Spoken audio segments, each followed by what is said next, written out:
بانک رفت، ولی اگه بمیرم اسم واقعیمو لو میدم. بچه ها واقعا مرسی که حمایتم کردید و با این کامنت هایی که گذاشتید واقعا من روحیه گرفتم. و بازم بعد یه ساعت الان وایسیم مپ بیاد. بچه ها هدف ویدیو هم دایمنده، این همیشه. خب اینجا کجاست من اسمان شدم؟ آخه بایم برفی. خب الان باید بریم چوب بکنیم.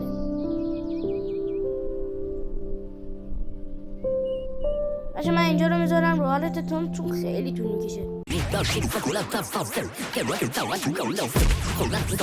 خب الان یه ماوی چیزی بکشیم. خوک حرام است ولی خب بالاخره مرد.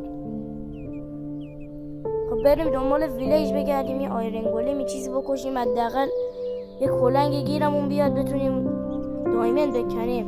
من اینجا رو کات میزنم دنبال ویلیج بگردم بعد میام. حاجی ویلیج بچه اصلا چیت نزدم.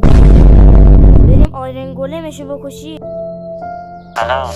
علیکم السلام حاج آقا. خب آیرن گولمه نیست. بزن گوش نده.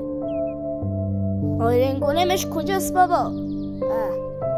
آیرن گولم داداشم، چه خبر؟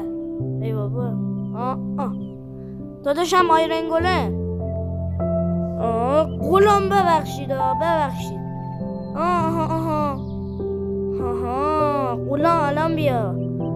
غلام آره آفرین. برم بذاری جلو. زد منو. الان بلاک میذارم، الان بیا. غلام کجایی؟